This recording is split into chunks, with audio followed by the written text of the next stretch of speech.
Vroom, vroom.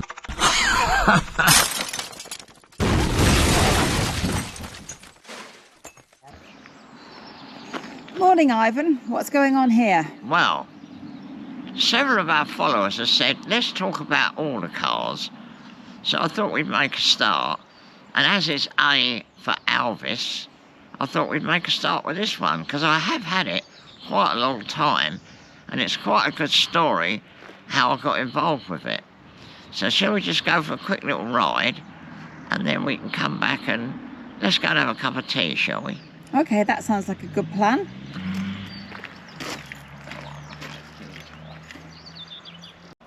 Well, it's comfortable inside. Oh, yes. A very, very, very good car, in my opinion.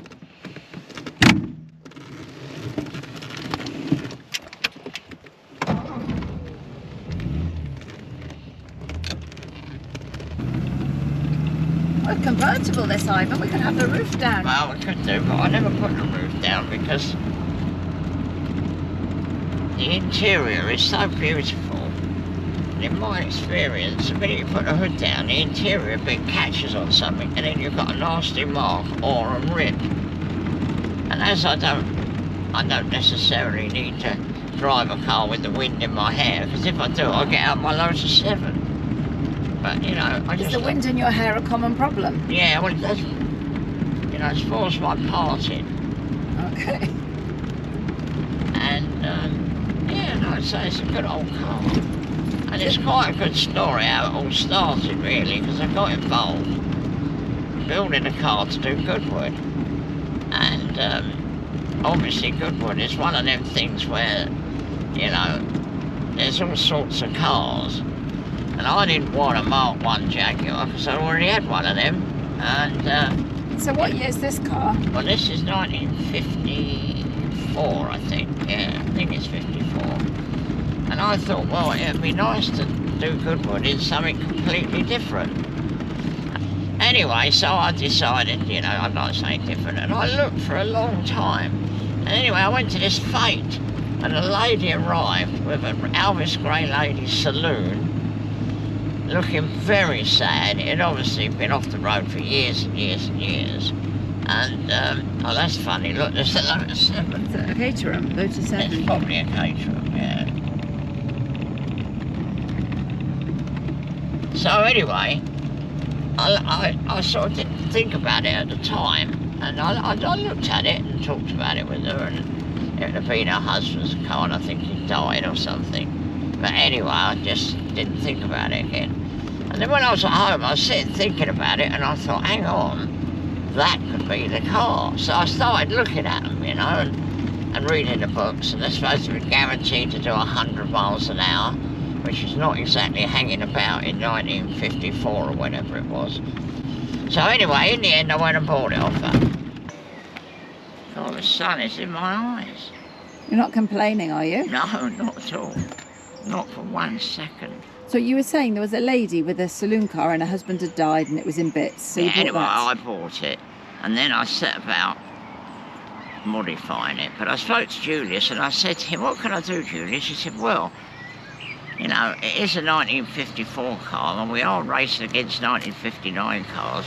You could do what you like within reason, so long as it looks good. So that's exactly what I did. But obviously I went too far, and certainly too far for Goodwood. But anyway, it was very good, because old Gerry had a fabulous race, and he was getting near the end of his life as it happened. We didn't realise at the time. And it was one of the last cars he drove. And that video's on YouTube, isn't it? And that video's on YouTube with me we'll driving put the link car. in. Yeah, so it was all good really, except it cost me a bit of money, but other than that, I know where the car is, and it's never ever used. It's never turned the wheel hardly since I sold it. So, who knows? So that's the other Alvis, and today we're in the convertible. And we're in the convertible, which the other car really started it all.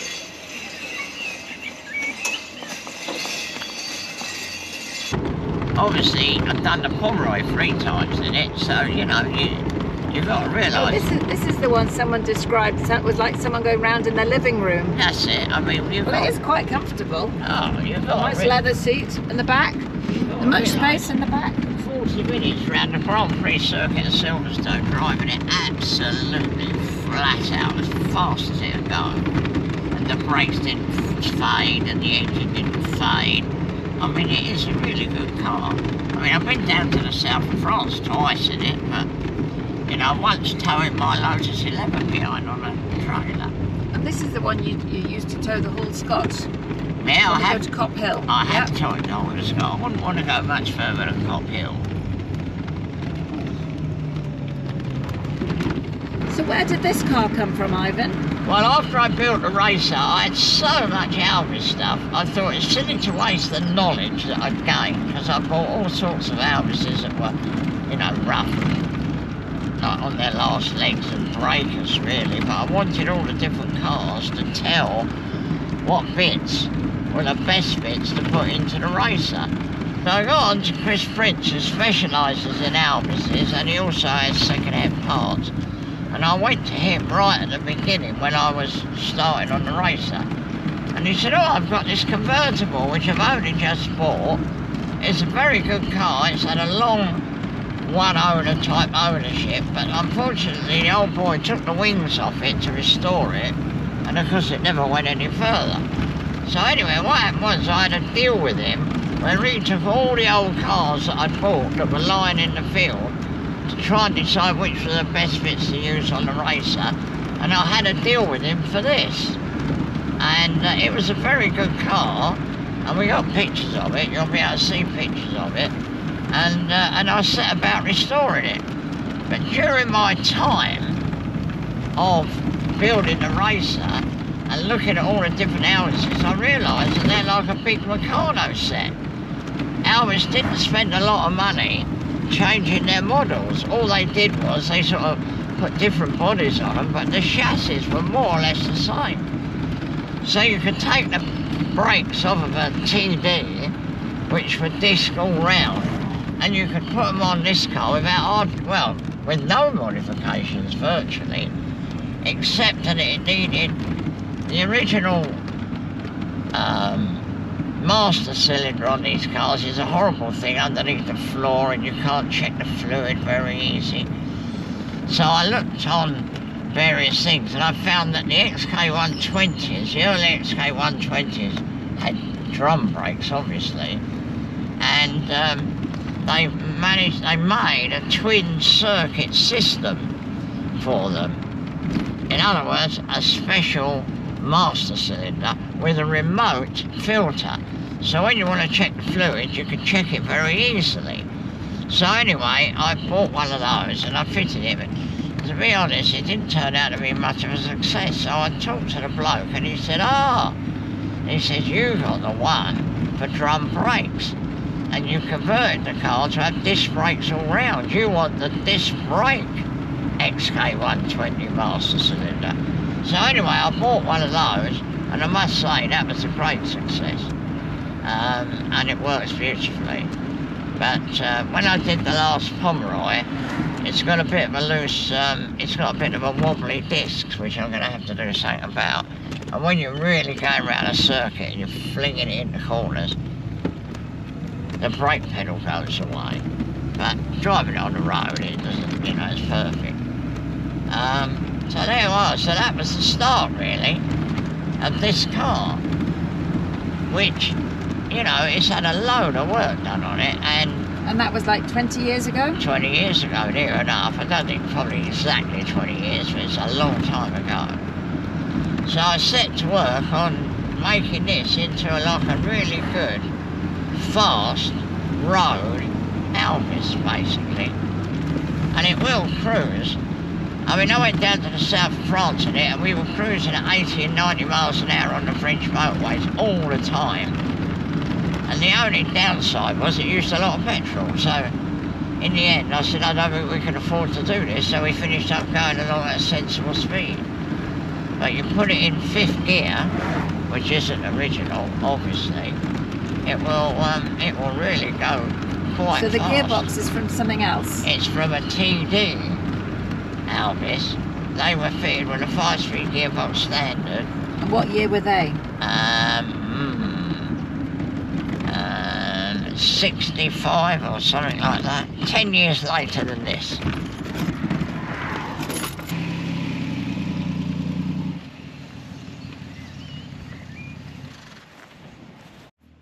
When we first started on the car, there's some good pictures of steam cleaning it, one thing and another, which Susie will put up. But we tried the bumpers on when we sort of more or less finished it, and they were goofy, they stuck out here. And I said, oh, I don't like that. So having actually made complete bumpers for the racing one, which we made in 16 gauge, so although they looked like that, they were light and they were thin. So it wasn't difficult to make a new set of bumpers. So I had this lovely young bloke work for me called Jamie, who unfortunately is dead, which is hard to imagine, but he sort of did leave life on the edge to a certain extent. But anyway, he was a lovely bloke and a very absolute magic panel beater.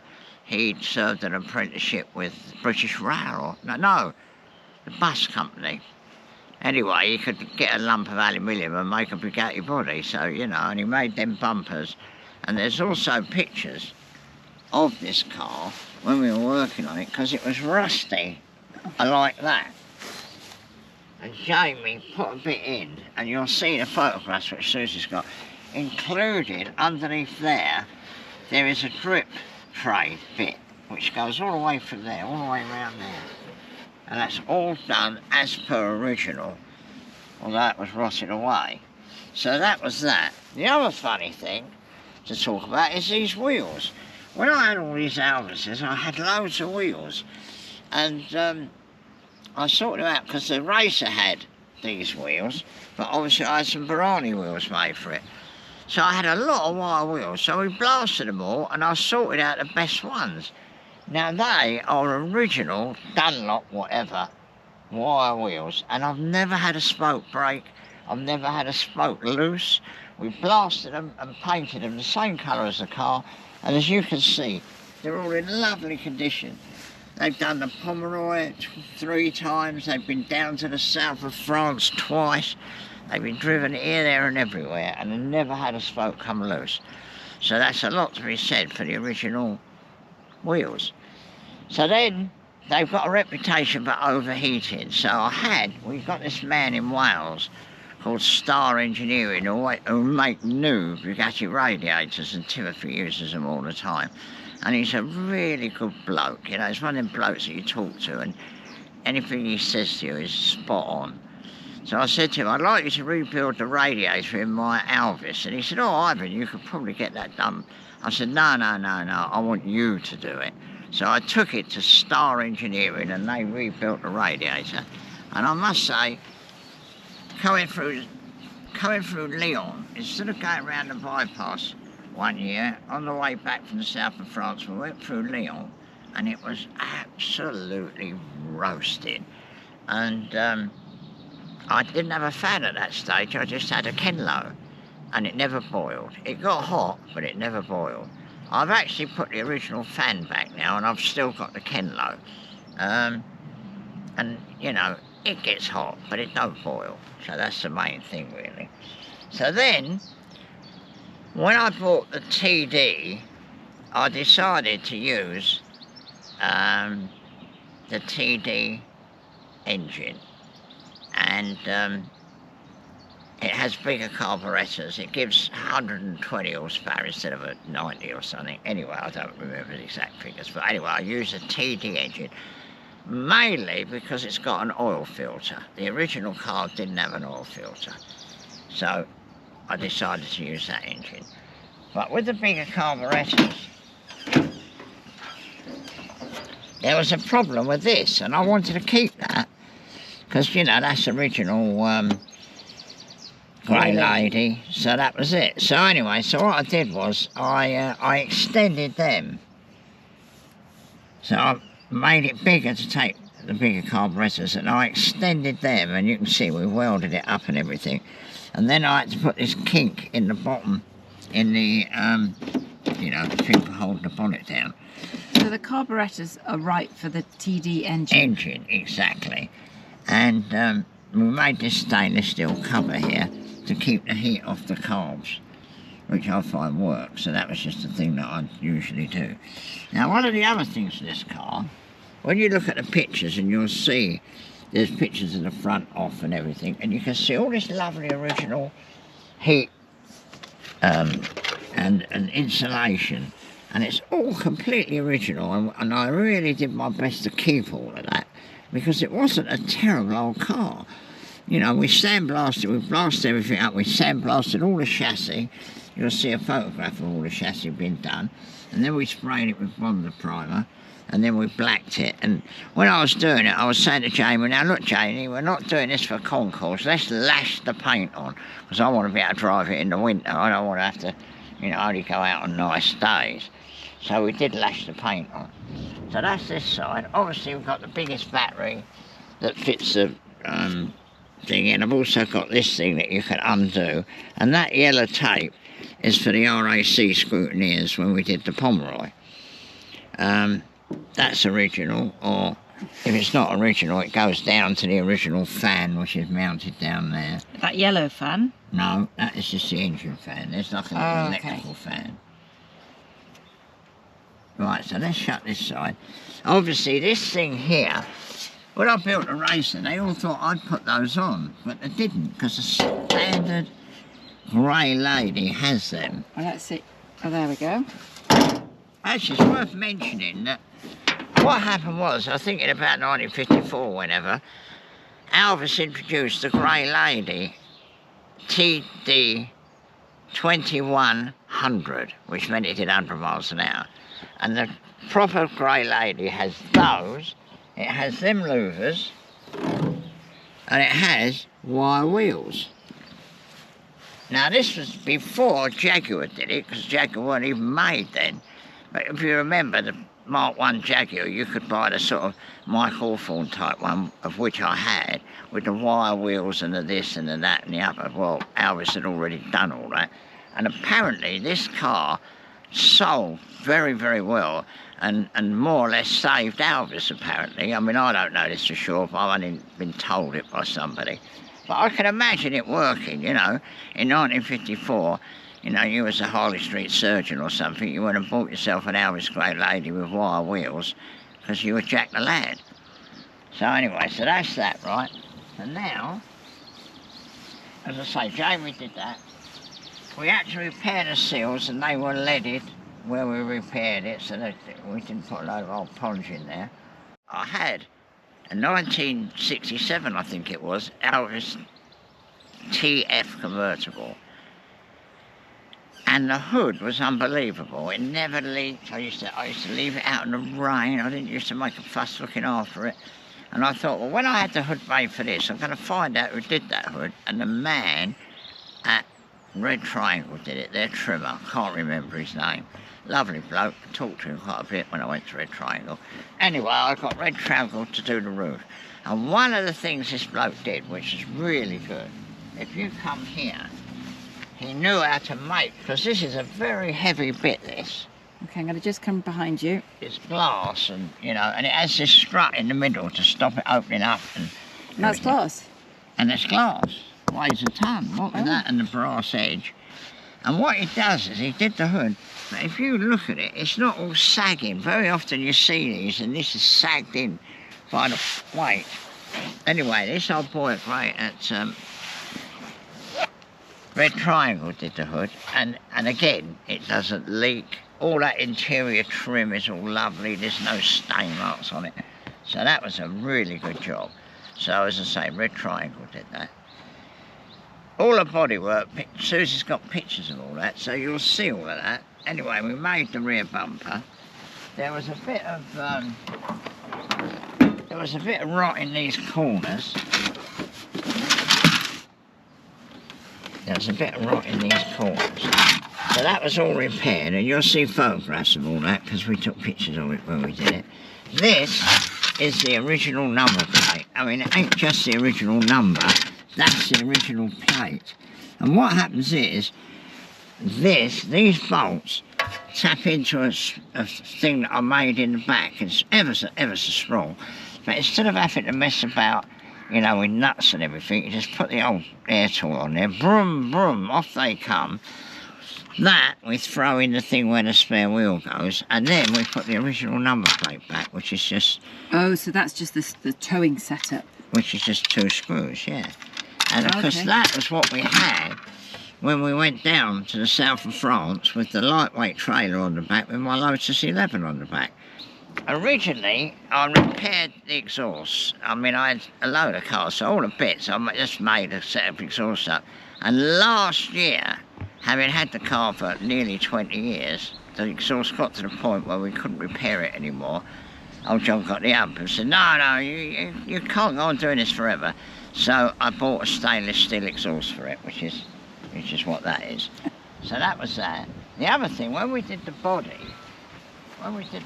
this here was terrible. It never looked right, whatever we did. And in the end, we had to undo the body and sort of set the body, you know, with different spaces and stuff to get that shut right. So whether it had always been like that, I don't know, but it was a drama at the time. Obviously, this has got flashing lights for the indicators, but I left the original semaphores there because I thought, you never know, somebody might want to do that in the future. There's no point in filling the holes up. They're there. Let's leave them alone. So then we come to the back axle. Now, the highest back axle ratio in all of them models was the automatic TD, I think. So I used the highest axle ratio you could use, and obviously the TD axle has got disc brakes on it. So it's got like disc brakes on the back, all the mechanism. These cars are like a big Meccano set. You know, you could take bits off a 54 one and put them on a 67 one, or the other way around. So anyway, so it's got the automatic back axle, which is the highest gear, and it all just went on. Even the handbrake and everything, although there was a little bit of work, it wasn't too bad. So that's the back axle.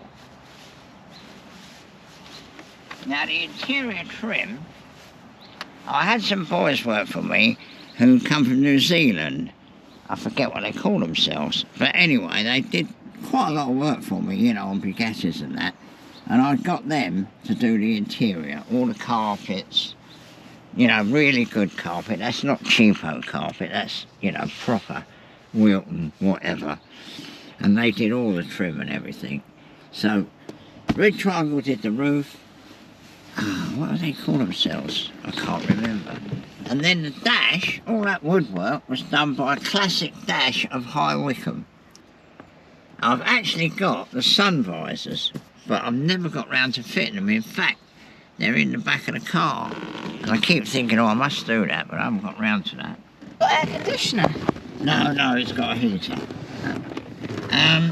Now, the gearbox on the TD was a 5-speed gearbox, and I think it's ZF. I'm not absolutely positive, but it's not lightweight. It's not made of aluminium. It's an old cast iron 5-speed gearbox, which I think they put in Maseratis and all sorts of other things.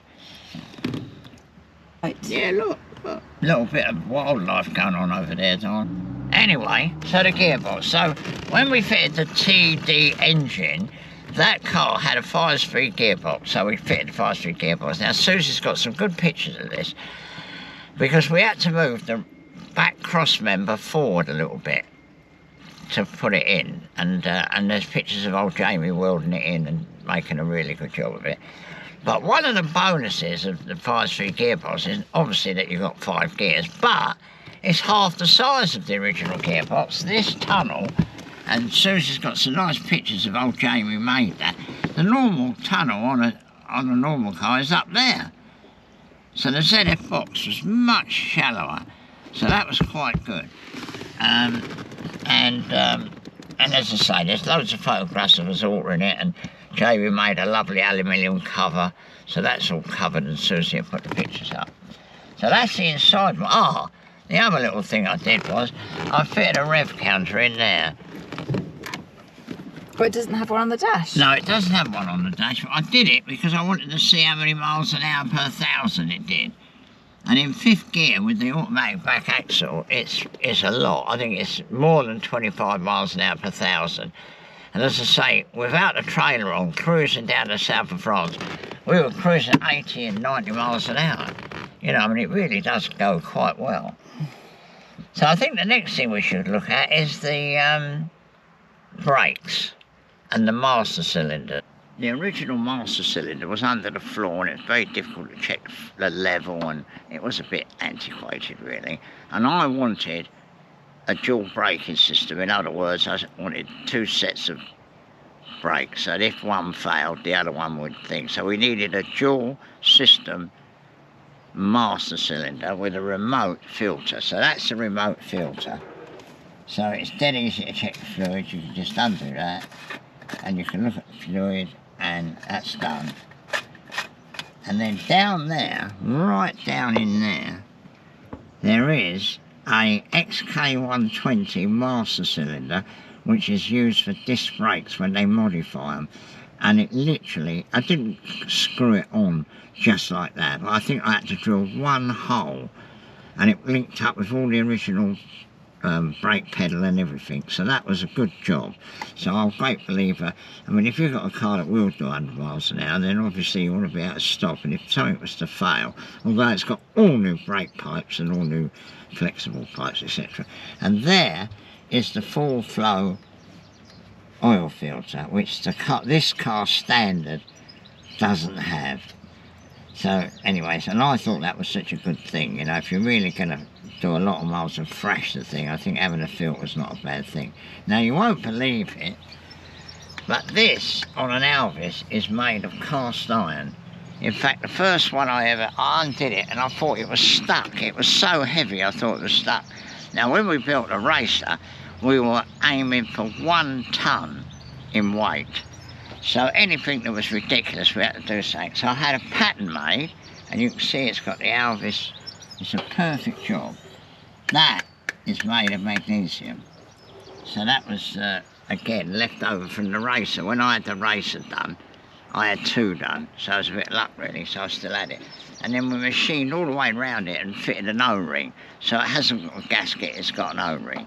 And apparently some engineer that I was talking to is much more knowledgeable than me, and he said, "Oh, Ivan, did you have it made in magnesium because it's got the same sound deadening apparently as iron?" And I didn't know that. I had it made because it was lighter, so you know. Anyway, so that's that is magnesium. That cover cost a fortune. By the time you've had a pattern made, then had it cast, then machined it, and then this one we cleaned it all up and we painted it with 2-pack so that it would look nice and original, you know. But anyway, that don't weigh nothing by comparison. And that's it really. I did fit TF valves in the cylinder head, and that's it. I didn't polish the ports or anything. It was just I ordered some valves and they were wrong, and they were bigger and they were TF valves. So I thought, well, there's no point making a fuss. Let's just put them in. So we made the ports a little bit bigger, or the valve seats a little bit bigger. It hasn't got hardened valve seats because I think that's a load of old nonsense myself. And is that the chassis plate there? And this is a lovely plate. Look, Tickford bodies, and it's number 13. Now, when this was made, I think it was almost at the same time as Tickford got bought out by Aston Martin. So they didn't make any more bodies. And then that's when Alvis went to Graver and they did all sorts of things. In fact, it was a lot to do with Alvis's packing up, really. Because, you know, getting the bodies made. And this is a little tip for anybody. When... Is that just loose in there? Yeah, it's just in the toolbox, which is what that's for. And that's all the original sound deadening there, and I never took any of that off. I was really careful not to disturb all that, because it was so nice, and the minute you try and get it off, it's ruined. But obviously, you have to check the water level on this. Now that is screwed into the radiator, and that, you can't touch that. That's bloody hot. So, I saw this tool. I can't remember where I saw it now, on one of the books anyway. And what you do, you put that on there, and you have to be careful because you don't want to scratch the chrome on the radiator, so you have to hold it up a bit. But that is the perfect tool for getting it loose, because it goes tight, and obviously being hot, you can't get it undone. So anyway, I've got that tool, that works like a charm. We put halogen bulbs in the headlamps, so that was a bit more. I don't like all them spotlights. I don't think they're necessary. I've never had spotlights in my life. You just have headlights and that's it. And like that, I think it makes the front of the car look ugly, so I did away with all that. And that's the original number plate. And then I found that if I wanted to get away from the traffic lights a bit lively, or when I did the Pomeroy from a standing start, if you let the clutch out to the point where the back wheels would spin, the engine would wobble, and it drove me mad. But obviously the engine was sort of resting on big rubber blocks, so obviously they're not very solid, and when they're bloody old, they're even worse. So obviously that all goes like that. So what we did, I think we can see it better on the other side, Susan. I'll put that back in there before I lose it. I'll think of it. Let me do it.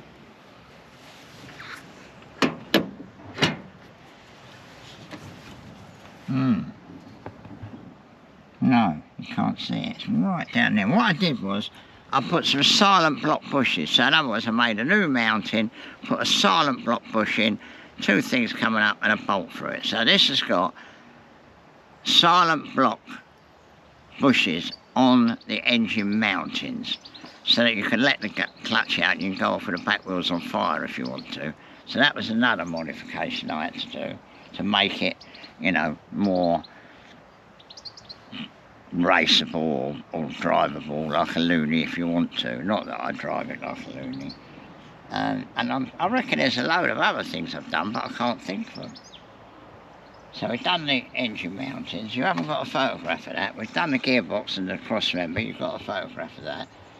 Sandblasting the front of the chassis and painting that all with Bonder primer and black. That's all on. And then the colour. That was a laugh. That was very funny. So the fact it's a Grey Lady, I thought, well, let's paint it grey. Lots of people do the bottom in a different colour. I think that looks terrible. It's trying to make an old car look tiddly-poo. And, you know, I want it to look like a Harley Street surgeon had bought this car, and I was very lucky in that I still got it. And I was a Harley Street surgeon, but obviously that's stretching the imagination a little bit. But anyway, so that's why I had it grey. So right, so I looked through the thing, and there's this grey, and I think it was Toyota or something. So I ring up paint company, and I said to the bloke, right, I said, I want a gallon of this paint. So anyway, he said, okay, mate. He said, we'll mix it up. I'll give you a ring when it's done. So anyway, a little while went by, he rang me out and said, oh, I'm sorry, mate, we can't do it. I said, why is that? He said, well, we haven't got this tint, he said, and I've just done a gallon. And then I did another gallon, so that means I had 2 gallons of 2-pack paint. That is a fortune. So anyway, I said, tell you what, mate, let me come and see you. So I went to see him. And I thought, well, we're not exactly painting a Toyota or whatever it was. We were going to paint the whole car, so it didn't matter if it was a match. So I said to him, look, mate, I said, obviously that 2 gallons of paint's no good to you now. I'll buy it off you. I said, and, you know, I'll take a chance, because I said, I feel a bit embarrassed about it and all that. And the bloke said, I said, go and see your governor. So anyway, I went and saw his governor, and I bought the 2 gallons of paint really cheap, so that was handy.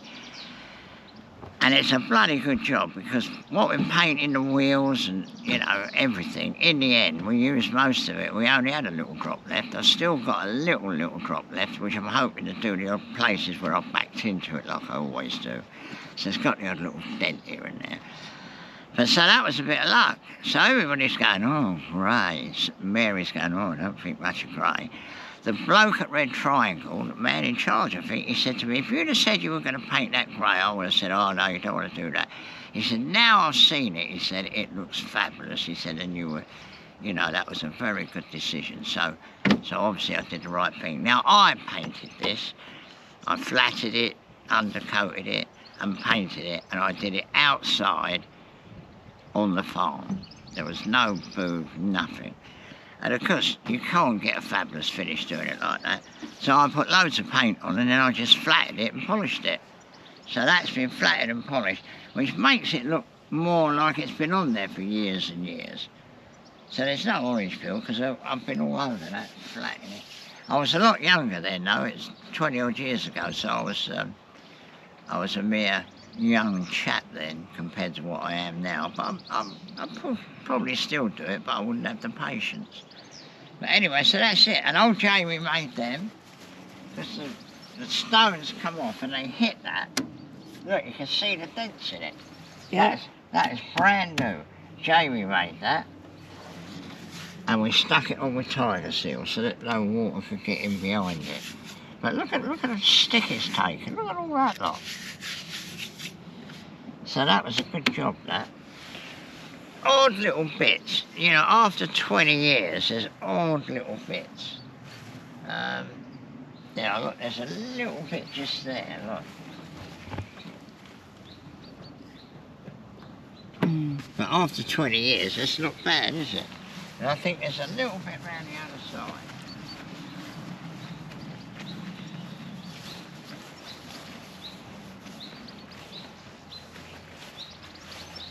Yeah, look, there's a little bit just there, look. I think that's where the door hits. Yeah. But, you know, considering... I mean, you can imagine when it's on 2 wheels nearly going round Silverstone, all that old body's really taking a punishment. And I think it's pretty good, really. And what's the most fun you've ever had in this car? Well, I think the Pomeroy, really. You know, because people don't think an old Alvis is going to go. Well, this goes. I mean, I don't know how fast we're going at Goodwood, but I was keeping up with cars that I shouldn't be able to keep up with. And often people get confused because they know I built a racer and they think this is a racer. And I have to say, no, the racer's gone, I sold it years ago. This is a completely different car. And I'm absolutely knocked out of it. Now listen, what's the bloke called, Winston? You know, the tough guy? They always say, when I say, don't forget to subscribe, I sound like him. Ray Winston. Ray Winston, that's it. Don't forget to subscribe.